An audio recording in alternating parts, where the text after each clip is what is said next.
Jack Ebling here with Lindsay Huddleston with a Press Pass preview.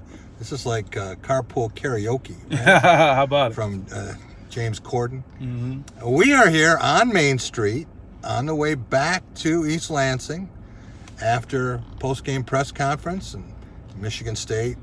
The beatdown, falling to Michigan 44-10.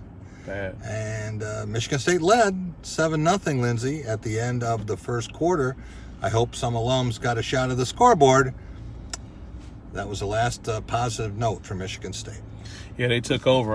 It was unfortunate. You know, Michigan State continues to struggle, and we kind of see the same things over and over again. We don't want to play the same record, but that's what you see, and it was down to the very end. That score was more of indicative of what the season's been like, the final score. What do you think about that? Well, I think Michigan State has been outscored 144-27 in the four games that really matter. You can talk about Western Michigan and Lindsay Huddleston's alum. Go Broncos. Yeah. You can talk about Indiana. You can even talk about Illinois and the disappointment of that. But Mark D'Antonio is hired and paid to compete against Ohio State, Wisconsin, Penn State, and Michigan. And they are 0 for 4 and not close in any of those games. Now at 4-6, Spartans have to win at Rutgers and then beat Maryland. And that's just to get to a third-rate bowl game. Michigan State right now has so many questions and very, very few answers. You look at the injury situation. You look at the psychology of the team now. Haven't won a game since September 28th. Mark D'Antonio said success begets confidence. Haven't had much of either in a long time. And right now the program looking for answers. There aren't many. Right. I talked to Raekwon Williams and many players afterwards, and and they're just saying we got 2 more games. So you have the senior leader trying to hold on, but it's tough because it does seem dismal. And to your point, what is the goal? To get to a potential third-rate bowl game, but also the emotional part of coming back into University of Michigan Stadium that is, and not being able to have the same success many of these players have had over their 4-year career, and kind of seeing that Paul Bunyan Trophy get marched out, with pomp and circumstance. Mark D'Antonio now 8-5 against the University of Michigan, losing for just the second time in Michigan Stadium, but it is his worst loss to the Wolverines, and it looked a lot like 2002, Bobby Williams' last season. We don't know what the future is for this program, this leadership, but we know that things have to change. Fans extremely upset. And getting messages throughout the game about things that were happening or weren't happening. And Mark D'Antonio didn't have a lot of things that he could say that would sound encouraging at this point. If you think about alums and fans, Lindsay, everybody wants to win. Not everybody can win. But the thing they want more than avoiding a loss here and there is avoiding embarrassment, avoiding humiliation. They don't want to deal with that at work. They don't want to deal with that at Thanksgiving. They don't want to deal with that with a spouse or a neighbor or anyone else. They want to be able to hold their head up and feel proud. And this football team has not inspired much pride. Before I got on the road to come down, I grabbed breakfast with my daughter, and we were at a coffee shop in East Lansing, and I saw some young students who were getting ready to get on the road to come down. So I posed a question to him. I said, tell me what you think. Yeah. The young man said something that was very, very telling, Jack. He said, I love Coach D'Antonio. Yeah. I love him. But if something doesn't change with this coaching staff, he has to go. Yeah. And I think that's indicative of how people feel. Now, do some people want scalps? Do some people want to see blood in the streets? You have that contingency. But I think after this game, it's really telling that there needs to be a change, or you're going to have much of the same potentially. Mark D'Antonio gambled, rolled the dice. It had the shuffle of coaches from position group to position group. Has not been what he wanted or anyone else wanted. But this team has more problems than who is coaching what spot in terms of an assistant, even a coordinator. This team does not have enough team speed.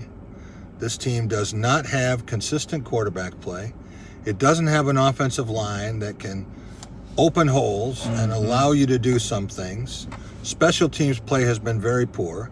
And the defense has not been able to get off the field or get the kind of takeaways that we thought we would see after the opener against Tulsa.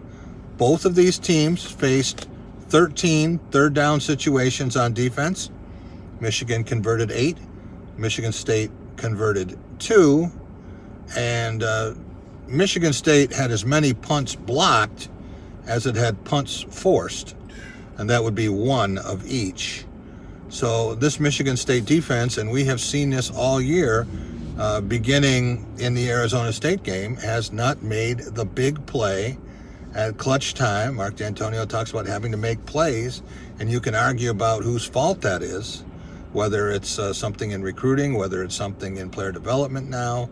It wasn't that way for a long time, but Mark D'Antonio created this beast, and when you win 40 out of 45 games, that has not been done except maybe with Urban Meyer in a situation in the Big Ten. It's maybe in Bo Schembechler's peak years, even when he wasn't winning bowl games and he was beating a lot of lesser teams.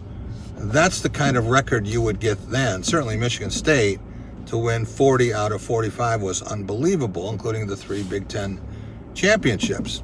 Nobody's arguing about that. Right. They're arguing about where is this program now and where is it headed, and it's hard to be too optimistic.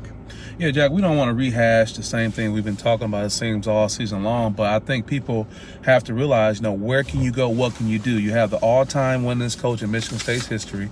He's had some great success over the years, all the way to the Rose Bowl winning championship, that is, and also to the college playoff, which is a fairly new thing. So to have that success, but where can you go from here? Who can you bring in? What changes can you make? Is it really realistic that athletic director Bill Beekman is going to make that change? No, and it's he's very clearly in the D'Antonio camp.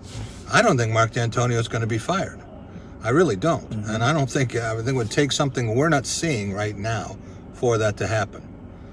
But I think there are a lot of people who want seismic change in the department, and I don't know that they're going to get that unless Mark D'Antonio chooses to do that. The secondary today gave up 384 yards.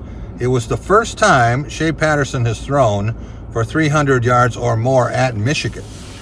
He did it 7 times at Mississippi, had never done it in Ann Arbor, and did it today with room to spare. I watched the secondary give up 369 yards passing to Illinois. And I know that Michigan has 3 or 4 receivers the caliber of Josh Imatorbhebhe. So Ronnie Bell was brilliant today. And people think of Ronnie Bell, if you think about the pass that he could have caught that would have sent the Penn State game into overtime, he made up for it today. He was brilliant in a very chippy game, and that's putting it mildly.